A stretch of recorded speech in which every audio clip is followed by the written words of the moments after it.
welcome everybody. I guess it's a little cozy in here right now. It's obviously it's a little odd because Marty's obviously coached a couple games already, but between visas, travel, et cetera, I felt like his hiring is something that we very much wanted to have a formal introduction. The process that led this guy sitting to my right was like no other coach search I've been a part of. I want to compliment Ned on running what was one of the most thorough and intensive coach searching processes, not just for this club, but any club that I'm aware of. I personally interviewed 10 candidates. I think that he interviewed 30 candidates. We had 5 candidates in market. This was an analytics process, very analytical process, and we had a real sense of what this club needed going into it and what needed to change. And it was more change than just a head coach. And we met some fabulous people along the way. But it became pretty clear that Marty, as soon as I talked to Marty, and I know, Ned, I think you had a similar first impression, there was something different. And he really stood out. This is a guy that's been professionally coaching, from his mid-20s. He's got an intellectual curiosity, and he's got a real sense of how he wants to play, and a real belief system there. But he's not an ideologue either. He's pragmatic. That's been tested in a variety of leagues, in a variety of conditions, and he's willing to make tweaks and changes. He's also got the non-negotiable intangibles in terms of character, leadership, et cetera, in spades. Also happens to be a Portland Trailblazers fan. So we talked about Rudy Fernandez and a number of other players. The Blazers have had some Spanish national players through the years. So, when we locked in on Marty as our front runner, it was far from over because, this was a big decision for Marty to make. And I want to really hammer that one home. His partner, Pia, I don't think had ever been in the United States until the recruiting trip. He's got they have 6-year-old twins. This is a big move personally for him to make. Plus, he had multiple opportunities in Europe. So I personally cooked Marty dinner and Pia dinner at our home. I've never been more nervous grilling steaks that I was gonna get it wrong. Was it okay?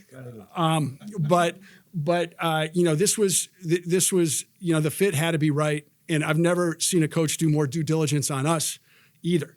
And he's got tremendous contacts in MLS. He's been following MLS closely. I couldn't be more thrilled that we landed here. We're dropping him in to a very difficult moment mid-season. Nothing like he hasn't seen. Marty coached against Tijuana. Then he went on the road to Chicago. He's got San Diego tomorrow. Then he's into LAFC. I don't think he's been able to do a real training session with the club in all that period, okay? So it's let's recognize that there's a lot to manage right there. Just one last comment about sort of what led us to this point, and I want to take some culpability myself. We were in MLS Cup in 2021 and had a pretty good run where we'd played in 3 cups from 2015 to 21. We obviously won the COVID tournament as well in 2020. The standard has not been up to what it needs to be since that point in time. Lots happened since I've owned this team. One thing hasn't changed. I don't sleep when we lose. I'm an optimist. I believe things should get better. I've probably been loyal to a fault. But there was change that was needed here and probably should have been made sooner, and that's not a Phil Neville criticism. I want to make that very clear. Phil's got great qualities. Gio obviously had a lot of success before him, but there was more change that was needed, and I think we were pretty open and honest about that, and the fact that Marty's bringing in some folks with him that are going to add a lot of fresh air. We're going to add another MLS coach, so that's something that I feel good about as well. He has not had time to really build something. I looked at the Leicester City last stint there, and, he basically boarded a sinking ship when he took that job. The club was hemorrhaging money. They were selling their good players. the last good players wanted to leave on his first days, and he was able to plug the leak and keep that team afloat. They were in, 10th place when you were dismissed, and his predecessor lost 18 of 19 games, or didn't win in 19 games. So I even look at that as something that, is a positive and not a negative. So I'm talking too much. You guys have questions, but those are just some of my initial thoughts that led to your day. I don't know if we're just going to go to Q&A, or does anybody else want to make? We'll go straight to questions. That's all right. Jeremy, you want to start us off? Ned, Merritt, Martí, thanks for joining us here. I'd like to talk more about the process, because it has been very effectively communicated just how intense and analytical this process has been.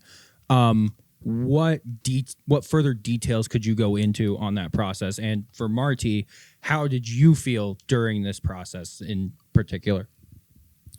Yeah, just with regards to the process, I think, first and foremost, I'd go back to a few years ago and having to really jump in, re-examine that process, be ultra critical, on what that process looked like at that time. And then ultimately, how are we going to revamp that process? How is it going to be different? What are we going to be more open to this go around, than maybe we were previously as well? And so I started off to the side, myself and the data analyst here in the club. Everything we did for the course of 6 to 8 weeks was all in analytics, going through 25 to 30 leagues around the world, and really trying to identify coaches that has established true identities and true styles of plays in different leagues around the world. And then ultimately starting to create these master lists of hundreds and hundreds of coaches, and then trying to go through and look at different coaches that we think would be extremely interesting to us based on a number of different things, right? I value the experience that Marty's had in multiple leagues, the ability to adapt culturally as well, shows me that there's an adaptability there from him, and he's been someone that's gone into these leagues and learned how to be successful. And look, this process and this search was run globally. We spoke with coaches from South America. We spoke with coaches that were coaching in Mexico, within MLS in Europe, throughout the world, and trying to basically whittle that down to the coaches that we felt like were going to be the very, very best fit. As we started to move through the process, Martí was actually one of the later coaches, because we focused on the European market a bit further into the process. And as Merritt said as well, my immediate connection with Martí, and speaking about the roster, speaking about the club, speaking about him as a person, as a coach, there was an immediate connection there. And I think from that moment forward, I was really looking for the few moments where Martí would sort of separate himself from the rest of the pack. And he did just that. And he kept doing that along the way. And I think you want to feel that it's not just an incredible coach, which I said previously. You want to feel like it's an incredible fit for us, an incredible fit for him. Our working relationship as general manager and head coach is extremely important. And the more and more conversations that we had and discussions that we built on, it was apparent to me that this man is ready to lead the team. And he's ready to continue a lot of the progress that we've made, and he's ready to build on that as well. So I couldn't be more excited. I know from going through that long process over the last 10 weeks, waiting for work visas to get cleared, to get Martí in the building, everything I've seen in the first week just completely reminds me of why we made the decision that we did, and I look forward to working with him going forward. The only thing I'd add to that is in a coaching matters anywhere. That's an obvious statement, but in a parity league, it matters even more. And you start with looking at a number of coaches that you admire around MLS and what they've done and the identities they've applied to those teams. Sorensen, look, I know we shouldn't compliment Cascadia rivals, but in my mind, he's a top coach right now in MLS, if not the best, and the impact that he's had. And Callahan out east, I think, has been fabulous as well. So you start to look at things like that as well. But Martí, I don't know if you want to add anything on the process. I mean, after this presentation, no pressure at all, right? Look, first of all, let me say that I'm extremely thankful both to Merritt and Ned for the opportunity. I'm extremely honored to have the opportunity to be the head coach of this club, to represent this city around the country. And for sure, for the fans, they should know from day one we're going to give our best to make sure that we represent at the level that they deserve their club. Said that, I think the question was regarding the process, right? And from a coaching perspective, I've been lucky enough to be in different leagues, in different kind of cultures, which I would say that every process is different because it's not the same coaching in Spain. The structure of the clubs in Spain is not the same than in Scandinavia. It's not the same than in England. And I said to both of them, for me has been the most professional process I've been involved in. And that's not a critic to other clubs where I've been through as well a lot of long, if you want, tough or accurate, detailed process. This one was from the very beginning. They showed me how professional, how structured they are, and how they work. So the alignment was there, I would say. Obviously, at the end, for me, football is about passion, is about feelings as well. This is a sport that is connected with the people, and I'm one that I think that I manage as well people. So I felt that connection with Ned, I felt that connection with Merritt, and I felt that that was the place I wanted to be.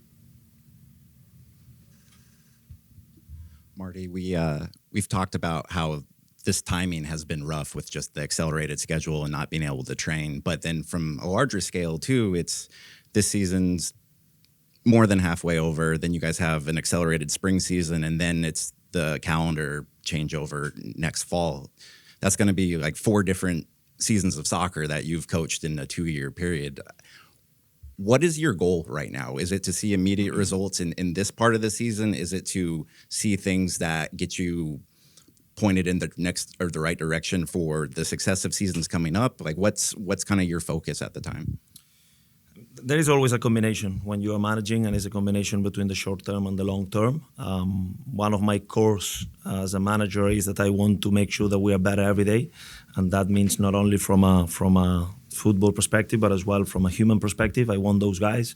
At the end, they are young, talented athletes that they need some guidance, that they need support, that they go as well through tough moments, that they got as well their personal lives. They move family, most of them coming from a lot of different places around the world. So we need to guide them, and we need to help them to perform at the level that we think that they can do. Second, of course, one of the reasons why I felt that this was a great alignment is because the club, Merritt, Ned have shown great stability on the way they work. You see the amount of changes that nowadays you see in most of the clubs around the world in managerial situations, and you see the stability, the trust in the process that it has been here, made me feel that this is the right place to build something. And actually my best spells as a head coach have been on those places where I've been able to be aligned, to build something that over time I felt that helped the club to be in a better position. So that's exactly what we're going to try to do. Try to be very competitive from tomorrow, because there is a new game tomorrow. Reality is that the schedule is what it is. So I always speak about no excuses culture. It was a long trip to Chicago. It is what it is. It was we arrived late in the night. It is what it is. It's going to be. Field. I already said that, but fair enough. I think that we know about the situation, and you know about the challenges that we're going to face ahead, but as well as a great opportunity for me to learn about the league, to learn about my players, to learn about how we can be better at the end tomorrow. So that's what it's going to be the main focus, and then keep building over time together with Ned, together with all the staff, how we can find our edge to be the best team that we can be. Would love to hear both Ned and Merritt's perspectives as well on Tyson's question, and kind of, I guess, what success looks like from a general manager's perspective, and then an owner's perspective as well over this next year and a half. And then the second piece of that would be with Martí coming in, a few weeks now from the close of the transfer window. Is it realistic to think that there will be more movement in addition to obviously Vincent Janssen coming in? So I'll take that first and kind of split it into two. In terms of, the expectations now, and even looking forward, to the question in terms of, we have a second half of the season that's a little bit less than that. We have a unique sprint season next year in MLS that I think is unknown, to others, general managers and head coaches as well. Everything that we spoke about is continuing to build on the foundation that we both believe is here. And those decisions that come along the way, both through the remainder of this season and into the sprint season. I think when you look at it, we have 6 to 12 months, and 3 transfer windows in that, going into the calendar shift when we will then move to a summer summer schedule. So we want to continue to strengthen the team and make the right decisions, and ultimately have to get the right players for Marty also with his identity and style of play that are going to fit the needs of the team and the group as well. So I would say we want to compete this year. We want to continue to be competitive. A lot of credit goes to a lot of people as well, over the last 10 weeks to better position ourselves to do that. And we have a number of home matches coming up as well and a lot of opportunities. So that will be a focus for now. But we have to also look at the long term, as Marty said as well. With regards to current transfer window, we had a plan that went into place months and months and months ago. Marty has been up to speed a little bit over the last, 4 to 6 weeks. So it hasn't been so start, stop. I would say a big focus as we were probably going into the summer window was to identify and look at talented U22 players again. We feel like we've gone through a cycle of sort of 4, 5, 6 of these first U22 players, and we have to start that process going again because it's something that our club leans on heavily. And so when you look at, we've got one open U22 slot. We'll have players expiring next year in U22 slots as well. We're going to have a number of to work with. So that was an area that we were focused on. Reality is over the last 4 to 6 weeks, we've also seen a number of injuries to the team. When you look right now, we've got a long-term injury to Juan Mosquera, which is unfortunate, who should be a player that's playing, somewhat regularly for us. Alexander Arvina has a long-term injury as well, and a few other injuries that we've picked up in the Leagues Cup. And so the focus right now is to make sure that we're able to provide as many options as possible to strengthen the group, probably in some of the holes that have been created over the last 4 to 6 weeks. We're in the process of doing that. We have an understanding of where we want to get to long term as well, and we'll continue to build on those things moving forward. Next we'll take one from Adam. How does this question for all you guys? How does roster building sort of change with the collective bargaining agreement up in 2028? We've all heard that roster restrictions will probably be lessened, and obviously the commissioner well and Larry Berg. What do you sort of see as the future of roster building in MLS?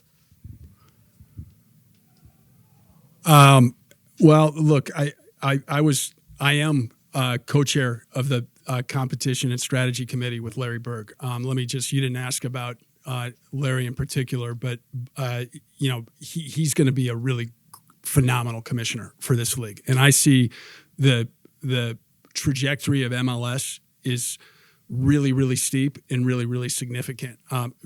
Immense credit to Don Garber for 30 years and what he did. He started this thing up in 1996. He went through a period where he saved it, and he went through expansion and stadium building. And I think it's a very stable place right now. Larry is somebody who's been an owner. He's truly passionate about the product, and he understands that product is first. More specifically to your question, Adam, and whatever we do with media, et cetera, we've got to continue to improve the product. So we're in the process of doing that right now. That's again the committee that I co-chair. It's doing that. We also, look, when we jumped into those roles, we changed the competition calendar, which will push into effect last year. And as an aside, I can't tell you how we did it for a lot of reasons, but having the global transfer window come up when we're midway through the season is such a pain in the ass. And, the demand for our players is higher than it's ever been because the product has gotten so much better in MLS. But this isn't a time when I have wanted to move players. I want to add players. So aligning with the global calendar, in addition to the other reasons that we did that move, I think is a big, but there will be product changes coming, and I can't talk more specifically about what they'll be. Merritt, the last time you did an introductory press conference, you didn't speak, and I believe this is the first time you've spoken publicly since Diego's one-day contract. So I'm just curious what compelled you to get up there today and talk. No, I did media with around B of A. I've done it here and there. I did some preseason media last year. I felt like I did, in many ways too much before. But there still needs to be times when the owner, is accessible and open. And I'm trying to do that at least once a season. What about this situation? Well, we just went through a really significant search process. This is a big moment for the club. I think, it made a lot of sense to be sitting up here today. So, it wasn't because I didn't like seeing all of your smiling faces in crowded rooms on hot summer days. I can promise you that. Merritt, I'm curious what sides you serve with steak, and then more to the actual point. These moments are inherently optimistic, and in previous hires, obviously there was a lot of enthusiasm for the decisions you guys made and for the direction of the club. Specifically, what did you guys do? I know you're talking about the analytics and the breadth of the search, but how did this search differ from 3 years ago? Was it 3 years ago? And specifically, what, in hindsight, did you not do in that search that perhaps you learned from this search that you're going to do going forward? Good question. First of all, my wife did a great peach salad. We did some caprese as well. I love tomatoes, so I'll take the easy one. A little burrata. You can do it with fresh mozzarella or burrata. I'm a burrata guy. And we've got a good basil garden and herb garden in our back, so we picked the basil right there. So sides were okay, probably better than the steak. Steak was great as well. Yeah, look, I don't want to criticize the process that we went through in 2024 too much, but I will say one of the holes we had was not thinking holistically about the broader staff. I think the head coach gets too much credit. And too much blame, too much credit when things go right, and way too much blame sometimes when things go wrong. And I saw it in our last head coach, tremendous leadership abilities, but we needed a better infrastructure there. And a lot has changed since then. I mean, we have a data analyst full-time on staff. I think we weren't as open-minded, as Ned said, to international candidates. The prior hires we've had, and we haven't had a lot. I mean, we've been fairly stable. If they hadn't had MLS experience, they were American who'd coached somewhere, in this continent. Phil, ironically, I think was the only coach who'd actually been a head coach in MLS. Gio had been with the NASL and the Cosmos, but knew this region really well. Had played in MLS. Caleb was like the hot American college coach. When we hired him, John Spencer was an assistant coach. But we really had not, we talked about global searches, and we interviewed a former coach from New York FC, when Phil came in. And, it wasn't like we didn't do that, and it wasn't like we ran a poor process. But I think we let the data inform the pool of candidates before we even talked to anybody, before we saw if there was a connection. And that's the biggest difference, Bill. This time. The only thing I'd add to that is just we spoke a little bit about the calendar shift and what that does to the transfer windows with players, and some of the headaches that we have in terms of the best offers that we're receiving throughout the year for our players comes in the summertime as well. I think the timing of the coaching search was a super important one because globally and around the rest of the world in a lot of leagues, we had the ability to speak with a lot of managers and a lot of head coaches that we probably didn't the previous go around when we were spending a bulk of the time in September and October and sort of the beginning parts of those, European and sometimes South American seasons as well. And so that to me, this go around was eye-opening in terms of the level of candidates and some of the availability of those candidates as well. My question's for Marty. Since we've been talking so much about the MLS, changes to the schedule, other changes that can't be mentioned yet, will you give us a little bit of the insight on what made you choose to come to the MLS and why you thought that now was a good time to make such a huge move over here? Yeah, I would say that there were obviously different reasons because it's such a big and important decision, as Merritt said, not only from a personal point of view, but as well from a professional point of view. I would say it's clear that the growth of the league is there. I think that the perception we got from Europe is that the league is improving every season, every year, but especially over the last seasons, you can see. I think that there is a stat that speaks by itself. In the last World Cup, I think that MLS ranked 5th, if not 4th, in terms of minutes plays by players playing in the competition. So that says a lot about the level of the league. I think that the infrastructure behind the clubs, behind the league, is just getting top level. And you see the investment, the attention of European clubs to players in the MLS speaks as well about the level that the league has at the moment. But perhaps for me, the main reason was Portland.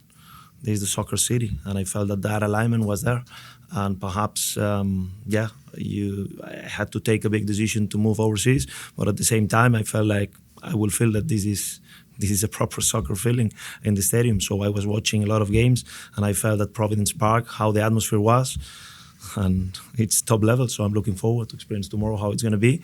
But I think it was, as I said, I felt that was the spot, the place where I wanted to be.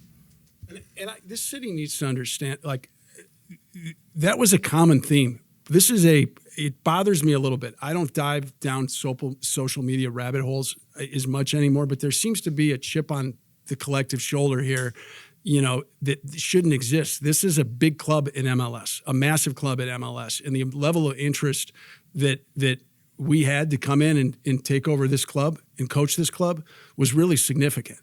And how many of our players have decided to live in Portland, right now? Quite a few. All different types of cultures, people who'd never lived here before they played. I mean, it's significant. I'm having coffee with Footy Dansu tomorrow. You stay in touch with different folks, and this is a unique region, and it's a city that's disproportionately punched above its weight in the world of soccer, and that dates back to long before I was here and long before MLS. I was here, back to 1975. So, I don't get it. Like, this is, people were lining up for this, and again, I get it. It's just chatter, but Ned's phone was ringing off the hook from the beginning on this, and we had a pretty extensive list of options. Fortunately, we wound up with this good-looking guy on my right here. For Martí, can you just share a little bit more about your coaching style and your philosophies that you'll be bringing here to Portland? Yeah, I mean, I'm born in Barcelona. I grew up when Johan Cruyff took over FC Barcelona and probably changed Spanish football, I would say, around the world, the vision of the game. So I've been very influenced by all those ideas. So I went as well to Netherlands at some moment of my life just to learn even more about this total football. I do think that as well as a head coach, for me, obviously the ultimate target is to win, but not only to win games, but as well to make the people that follows us, in that case, the Timbers, but hopefully everywhere that likes soccer, that likes football, that can enjoy the way we play. So for me, the players themselves, they need to have fun. I want to attack. I want to score one goal and then the next one and then the next one. I do believe a lot in the 3 Ps, what we call in Barcelona 3 Ps. So we try to keep the possession to score chances, to create chances. We try to have a good positioning to control the game, but as well to counter press well, and then the press to regain the ball as quick as we can. I do believe that as a little kid, I started to play football because I wanted to have the ball, not just to chase the ball. I wanted to enjoy with the ball around. And ultimately, I'm going to be the one spending more time with the team. I'm going to be the one watching more trainings, more games, and I want to enjoy. And I enjoy those teams that attack. I want to enjoy those teams that show some passion and this connection with the stands, with the fans, that they feel proud of us. I think that's a little bit the summary of what hopefully we can bring into the city and to the club. Ned, during the Phil Neville departure, you guys also let go your director of scouting and Nacho. Is there any update on if you guys have a new director of scouting, and how important is that to the U22 talent identification? Yeah, we made a number of changes, I think, and looking forward, and so for us, really, and I've spoken about it publicly before, but we've built out that department in a completely different way that existed, 2-3 years ago, 4 years ago. I wish I would have had the number of resources and different layers at that time, other than just being one person in sort of player identification area. But we have a number of scouts, in markets throughout the world. A group of scouts as well. Jack Dodd is a technical director, someone that has a lot of experience, within MLS. We've looked at how do we get the best and maximize that group specifically, and how do we potentially reshape, going forward. For me, the layers and the resources, those things that have been created have been great, but ultimately I had to make a decision and thought it was best to look at that group and restructure a little bit to essentially bring some of the layers closer together. And ultimately, we need to be getting information a bit quicker. We need to be getting things across our desks a little bit faster, because the world in which we live in now, and you look at MLS as well, teams and clubs are buying players from all over the world. other clubs are buying players from MLS, and the markets move very, very quickly. It's an area that I believe in the club we've been strong, but as I said, we've wanted to build out that foundation. We have to continue to evolve. The data analyst in the club takes a much bigger role in that area, especially in the early stages as well. And so at the moment, I would say I'm confident in the group that I have. We'll continue to assess and reassess as always to make sure that as many departments and areas within the club are functioning as strong as possible.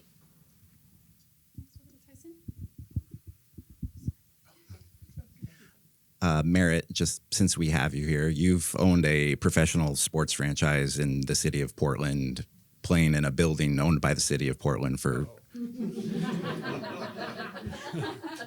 quite some time. Watching what's happening across the river with the Blazers, I'm just wondering if you've had any thoughts on that process and maybe any advice for a new owner who's coming to the city of Portland to try to maybe win over a fan base. Yeah, I have thoughts. First of all, the Blazers can't move. I mean, they are massively critical to the culture and the economic vitality of the city of Portland. And stop. Period. That's first and foremost. Secondly, when you buy a team, you're not just investing in a league. You're not just investing in a franchise. You're investing in the city. You're investing in a community. And that's essential. I don't care. Look, I'm local, right? I in a perfect world, you live where you own a team, in my opinion. It doesn't always need to be that way. My kids were born and bred here. They're native Oregonians. I moved here in 2007. I felt that was important. Everybody doesn't need to do that. But we've got a 100-year-old stadium, as you said, and we've put in $145 million of private money into renovations, and it still needs a lot more work. So that's not a criticism of anything, but all that said, look, I'm a believer in Portland long term. I continue to be a believer in Portland long term, but this needs to be a wake up call for the county, in the city, in the state, to make this region a region that's attractive to invest in, a region where businesses, small, medium, and the very few large businesses we even have here that can succeed and do well. So I guess those would be my thoughts. Since we're talking about the Portland Trailblazers, Colin, we thought you were gonna have a follow up to the mozzarella burrata. listen, I know it's lunchtime. You've got a question for Marty on his favorite Blazers. I do, player. actually. But first of all, I just want to say I'm from Tillamook, Oregon, so I will have the cheese conversation any day of the week. But I do want to ask Marty about the Trailblazers. Thank you, Merritt. Is your fandom real?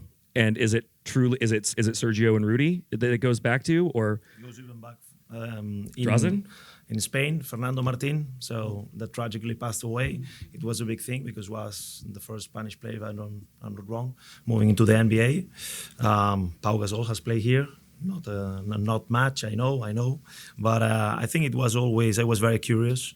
I really like NBA. I'm not an expert, but I try to watch a lot of games, different sports. But I think that NBA basketball is one of them, and I've been always curious. I don't know why. I really like it since those days, and then Clyde Drexler, all those great years. It's been a lot of great players. Now my favorite player for many years has been Lillard, so I'm looking forward to go to the arena and watch some games. And then just as a necessary follow-up, did you think they should draft Odin, or were you Team Durant? I have enough work here to give as well opinions and tips to other ones. But I'm looking forward to experience how is the atmosphere and watch all this, because every time I've traveled to States, I've been to NBA games, but I never had opportunity to come here. We got him Blazer tickets is part of this deal.